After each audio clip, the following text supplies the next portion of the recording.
Hello दोस्तों, Prayag PSC academy के इस ऑनलाइन प्लेटफॉर्म में आप सभी का स्वागत है। आज हम लोग डिस्कस करेंगे छत्तीसगढ़ के 30वें जिला सारंगढ़ और बिलाईगढ़ के बारे में। आप सभी को पता होगा 15 अगस्त 2021 को माननीय श्री भूपेश बघेल जी ने 4 नए जिले बनाने की घोषणा की थी। उनमें से एक जिला था हमारा सारंगढ़ और बिलाईगढ़, जो कि अभी अस्तित्व में आ रहा है 3 सितंबर 2021 को। तो इस वीडियो में हम सारंगढ़ बिलाईगढ़ के बारे में हर वो चीज़ को डिस्कस करेंगे जो एग्ज़ाम की दृष्टि से महत्वपूर्ण है। वीडियो स्टार्ट करने से पहले आपको मैं ये बताना चाहूँगा, प्रयाग पीएससी एकेडमी का ऑफलाइन सेंटर 9 राज्य में स्टार्ट हो चुका है और यहाँ पे बहुत जल्द शिक्षक भर्ती के लिए विशेष कक्षाएं आयोजित की जाएंगी। अधिक जानकारी के लिए आप नीचे दिए गए नंबरों पर संपर्क करते हैं। तो चलिए हम स्टार्ट करते हैं छत्तीसगढ़ का 30वां जिला सारंगढ़ और बिलाईगढ़। इसके पहले हम 29वें जिले मोहला मानपुर अंबागढ़ चौकी के बारे में हम विस्तृत जानकारी प्राप्त कर चुके हैं। अगर आपने वो वीडियो नहीं देखा है तो यहाँ पर आई बटन में आपको लिंक मिल रहा होगा, वहाँ से आप उस वीडियो को देख सकते हैं 29वें जिले के बारे में। तो चलिए हम स्टार्ट करते हैं छत्तीसगढ़ का 30वां जिला सारंगढ़ बिलाईगढ़। तो कुछ ये फैक्ट हैं जिनके थ्रू हम इस जिले को अध्ययन करेंगे और यहाँ पे मैंने इस सारंगढ़ बिलाईगढ़ जिले का नक्शा विस्तृत रूप से बना दिया है, जो कि हमारे लिए काफ़ी हेल्पफुल होगा। तो स्टार्ट करते हैं घोषणा। इस जिले के निर्माण की घोषणा कब हुई? इसके साथ साथ 4 और अन्य जिले बनाने की घोषणा की गई थी। कब? 15 अगस्त 2021 को। 15 अगस्त 2021 को भूपेश बघेल जी ने घोषणा किया गया था कि 4 नए जिले बनाए जाएंगे। कौन कौन से? भरतपुर, मनेन्द्रगढ़, चिरमिरी, मोहला मानपुर, अंबागढ़ चौकी, सारंगढ़, बिलाईगढ़ और शक्ति।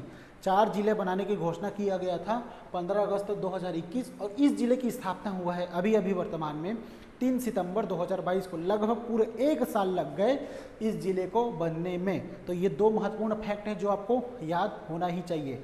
घोषणा कब हुआ और इसकी स्थापना कब की गई। अब अगले पॉइंट की तरफ आगे बढ़ते हैं। इसका जो है मातृ जिला मतलब ये किन किन जिलों से मिलकर बना हुआ है।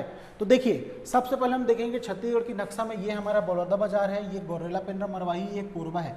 तो यहाँ पे जांजगीर चांपा से अलग होकर बन रहा है शक्ति, रायगढ़ जिले और बलौदाबाजार। तो रायगढ़ और बलौदाबाजार के कुछ हिस्से को मिलाकर ही इस सारंगढ़ बिलाईगढ़ जिले का निर्माण किया गया है। कौन कौन से जिले को? बलौदाबाजार के कुछ क्षेत्र को और रायगढ़ के कुछ क्षेत्र को मिलाकर एक नया जिला छत्तीसगढ़ के 30वें जिले के रूप में बनाया गया, जिसका नाम है सारंगढ़ और बिलाईगढ़। तो अगर आपसे पूछा जाए कि इसका मातृ जिला क्या है, तो 2 जिले हैं, बलौदाबाजार और रायगढ़। क्लियर? अब देखेंगे संभाग, ये कौन से संभाग के अंतर्गत आता है। तो ये जो बलौदाबाजार है ये तो हमारे रायपुर संभाग के अंतर्गत आता है और जो रायगढ़ है ये जो है बिलासपुर संभाग के अंतर्गत आता है। लेकिन इन दोनों जिलों से निर्मित जो सारंगढ़ बिलाईगढ़ जिला होगा वो आएगा आपके बिलासपुर संभाग में। अब बिलासपुर संभाग में अब टोटल जिलों की संख्या कितनी हो जाएगी? 8 हो जाएगी। पहले 5 थे। तो इस नए जिले के निर्माण होने के साथ साथ बिलासपुर जिलों में या बिलासपुर संभाग में टोटल जिलों की संख्या हो जाएगी 8। पहले 5 थे, फिर 3 नए जिले बन गए हैं। कौन कौन से? गौरेला पेंड्रा मरवाही, सारंगढ़, बिलाईगढ़ और कुछ दिन पश्चात 9 सितंबर को हमारा शक्ति जिला भी अस्तित्व में आ जाएगा। तो इस प्रकार बिलासपुर संभाग में जिलों की संख्या हो जाएगी 8। ठीक है, नेक्स्ट पॉइंट की तरफ आगे बढ़ते हैं। तो ये संभाग किस में आएगा? ये हमारा बिलासपुर संभाग में आएगा। पड़ोसी राज्य, तो ये हमारा सारंगढ़ बिलाईगढ़ का नक्शा आप देख रहे होंगे। यहाँ पे 2 नेशनल हाईवे होकर गुजरती है। इधर रायपुर क्षेत्र से आता है हमारा नेशनल हाईवे 130B और इधर ऊपर से रायगढ़ तरफ से आता है, नीचे सरायपाली की ओर जाता है। कौन सा? National highway 153। तो ये हमारा सारंगढ़ बिलाईगढ़ का नक्शा है। अगर हम इसको सेंटर मानते हैं तो इस साइड हो जाएगा हमारा पूर्व, इस साइड पश्चिम, ऊपर की तरफ उत्तर और इस साइड दक्षिण। तो ये चारों दिशाएं हैं और चारों दिशाओं में अगर हम पूर्व की तरफ देखते हैं तो एक भारत का एक राज्य शामिल होता है जिसका नाम है उड़ीसा। तो आपको ध्यान देना है ये है कि उड़ीसा जो है वो हमारे सारंगढ़ बिलाईगढ़ जिले को स्पर्श करता है। तो हमारा यह जो नवीनतम जिला है सारंगढ़ बिलाईगढ़, यह जो है उड़ीसा राज्य को स्पर्श करता है। अतः यह एक भू अवस्थित जिला नहीं होगा। छत्तीसगढ़ के परिप्रेक्ष्य में भू अवस्थित जिला उन्हें कहा जाएगा जो किसी अन्य राज्य को स्पर्श नहीं करते, लेकिन ये जो है पूर्व की ओर उड़ीसा राज्य को स्पर्श कर रहा है। ठीक है, पूर्व की ओर उड़ीसा को। अगर हम पश्चिम की ओर देखेंगे तो इसका जो मातृ जिला में से एक कौन सा? बलौदाबाजार जिला को स्पर्श करता है। कौन सी दिशा में? पश्चिम दिशा में बलौदाबाजार।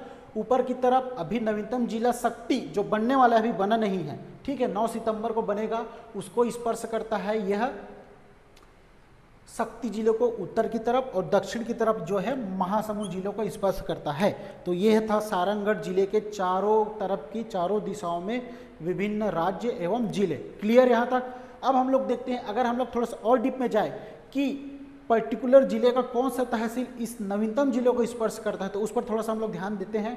उत्तर की तरफ एक जिला है शक्ति, जिसका डबरा तहसील जो है ये सारंगढ़ बिलाईगढ़ को स्पर्श करता है। इसी प्रकार दक्षिण के क्षेत्र में महासमुंद जिले का सरायपाली और पश्चिम के क्षेत्र में बलौदाबाजार जिले का कसडोल, ये जो तहसील है इस हमारे नवीनतम जिले सारंगढ़ बिलाईगढ़ को स्पर्श करते हैं। ठीक है, अगला जो पॉइंट है वो हमारा तहसील। अभी मैंने बताया नेशनल हाईवे, ये कौन सा नेशनल हाईवे 130B और ये कौन सा नेशनल हाईवे 153, ये दोनों आकर कहाँ पे मिलते हैं? सारंगढ़ में। और यही सारंगढ़ इस नवीनतम जिले का जिला मुख्यालय रहेगा। ठीक है, ये सारंगढ़ जो है नवीनतम जिले का जिला मुख्यालय रहेगा। ये जो 130B है नेशनल हाईवे, ये कहाँ से आती है? रायपुर से शुरू होकर लवन, बलौदाबाजार, कसडोल आते हुए हम लोग आगे बढ़ेंगे बिलाईगढ़, भटगांव, सारंगढ़। ये नेशनल हाईवे के आगे एक और छोटा सा रोड है, ये नेशनल हाईवे नहीं है लेकिन सड़क है। ठीक है, तो ये हो जाएगा बरमकेला और सरिया। इस प्रकार लाइन से 5 तहसील शामिल होंगे इस नवीनतम जिले में। एक बार फिर से मैं रिपीट कर रहा हूँ, इस नेशनल हाईवे को लेकर पकड़ेंगे बिलाईगढ़, भटगांव, सारंगढ़, बरमकेला, सरिया, ये 5 जो है तहसील शामिल है हमारे नवीनतम जिलों में। ठीक है, ऊपर की तरफ जो नेशनल हाईवे आ रहा है 153, ये कहाँ से शुरू हो रहा है? रायगढ़ से आएगा और नीचे की तरफ महासमुंद जो जिला है वहाँ सरायपाली की ओर आएगा। तो इस प्रकार तहसीलों की संख्या कितनी हो जाएगी? 5। और पड़ोसी जिले कितने हो जाएंगे? 3, शक्ति, बलौदाबाजार और महासमुंद। इस प्रकार 3 पड़ोसी जिले हैं और 1 पड़ोसी राज्य है। यहाँ तक क्लियर। अब हम लोग नेक्स्ट पॉइंट की ओर आगे बढ़ते हैं। इस जिले से प्रवाहित होने वाली कुछ प्रमुख नदियाँ। तो इस जिले की जो सबसे महत्वपूर्ण नदी है, ऊपर की तरफ एक नदी बहती है जिसका नाम है, जो इसका बाउंड्री भी बनाता है, वो है महानदी। महानदी कहाँ से निकलती है?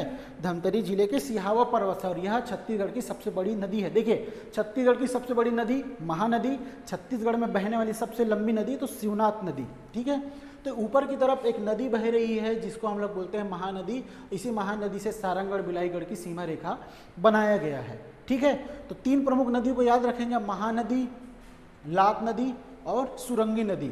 और ऊपर की तरफ एक जगह है जिसका नाम है चंद्रपुर या चंद्रपुर। तो उस चंद्रपुर में त्रिवेणी संगम बनती है, 3 नदियां आकर मिलती है। उस चंद्रपुर में 3 नदियां आकर मिलती है और वह त्रिवेणी संगम के रूप में प्रसिद्ध है। कौन कौन सी? ये महानदी, नीचे की तरफ से आएगी लात नदी, ऊपर की तरफ से आएगी मांड नदी। ठीक है, तो इस प्रकार चंद्रपुर में 3 नदियों का संगम है और यह लात नदी भी इस सारंगढ़ बिलाईगढ़ जिले से होकर प्रवाहित होगी।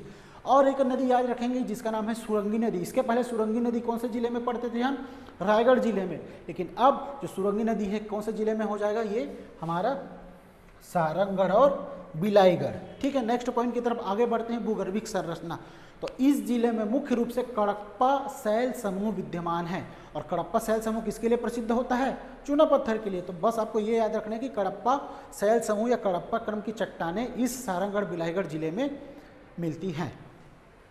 मिट्टी की बात करेंगे तो यहाँ पे जो प्रमुख रूप से जो मिट्टी पाई जाती है वो है लाल पीली मिट्टी। लाल पीली मिट्टी का विस्तार सारंगढ़ बिलाईगढ़ क्षेत्र में विस्तृत रूप से पाया जाता है या मुख्य रूप से पाया जाता है। अब जो अगला पॉइंट है वो है हमारा अभ्यारण्य।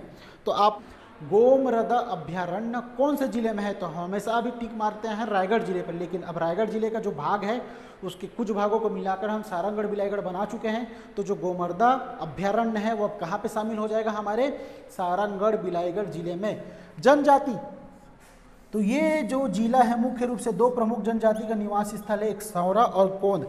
अगर आपने मेरा जनजाति वाला वीडियो देखा होगा तो ये वाला जो एरिया है महासमुंद और रायगढ़ के बीच में मैंने बताया था सौरा, सौता और कोंद, ये कुछ प्रमुख जनजाति जो इस क्षेत्र में निवास करते हैं। ऊपर की तरफ रायगढ़, ये महासमुंद और इधर बलौदाबाजार, तो इसी केंद्र में संकेंद्रित होते हैं। तो अब सारंगढ़ बिलाईगढ़ बन गया है। तो सौरा और कोंद जनजाति जो है इस जिले के प्रमुख जनजाति हैं जो इस जिले में निवासरत होते हैं। अब हम लोग देखते हैं इस जिले के कुछ प्रमुख पर्यटन स्थल। कुछ प्रमुख पर्यटन स्थल या कुछ प्रसिद्ध स्थल, उनमें सबसे फेमस है हमारा किलबिली माता मंदिर। कौन सा मंदिर? किलबिली माता मंदिर, जो कि कौन से जगह पे है? बिलाईगढ़ में स्थित है हमारा किलबिली माता मंदिर। दूसरा जो महत्वपूर्ण चीज़ है वो है हमारा पुजारी पाली का केवटिन मंदिर। देखिए, ये हमारा सरिया है, इसके आगे एक जगह है छोटा सा मंदिर, जो कि है पुजारी पाली का केवटिन मंदिर है। ये जो मंदिर है लाल ईंटों से निर्मित मंदिर है जो कि भगवान शिव को समर्पित है ये मंदिर। एक और महत्वपूर्ण जगह है जिसका नाम है बारदेव गांव। आप लोग छत्तीसगढ़ के इतिहास में पढ़े होंगे कि जो बारदेव गांव है मौर्यकालीन स्थल है और यहाँ पे मौर्यकालीन बहुत सारे सिक्के प्राप्त हुए हैं। पहले ये कौन से जिले में आता था? रायगढ़ जिले में, लेकिन अब पहले ये जो है रायगढ़ जिले में आता था, लेकिन अब जो है यह सारंगढ़ बिलाईगढ़ जिले में आ जाएगा। तो ये था सारंगढ़ बिलाईगढ़ जिले के बारे में संपूर्ण जानकारी। मेरे ख्याल से इतना आप पढ़ लेंगे तो किसी भी एग्जाम के लिए सफिशिएंट होगा। ये था हमारा 30वां जिला। 29वें जिले का वीडियो आप नीचे डिस्क्रिप्शन में दिए हैं, आप देख सकते हैं। आने वाले समय में हम 31वां, 32वां, 33वां जिलों के बारे में भी वीडियो बनाएंगे इसी प्रकार से। इसलिए आप हमारे चैनल को सब्सक्राइब कर लीजिए और अपने दोस्तों के साथ शेयर करिए। अगर आपको कोई डाउट हो तो नीचे कमेंट बॉक्स में लिखिए और डिस्क्रिप्शन में दिए हुए लिंक से आप हमारे टेलीग्राम ग्रुप पर भी जुड़ सकते हैं। इसका जो संपूर्ण पीडीएफ है, हमारे इंस्टीट्यूट का जो भी पीडीएफ है, जो भी वीडियो लेक्चर है, वो सभी आपको उस टेलीग्राम ग्रुप में मिलेंगे। तब तक के लिए स्वस्थ रहें, मस्त रहें। नमस्कार, जय हिंद, जय भारत, जय छत्तीसगढ़।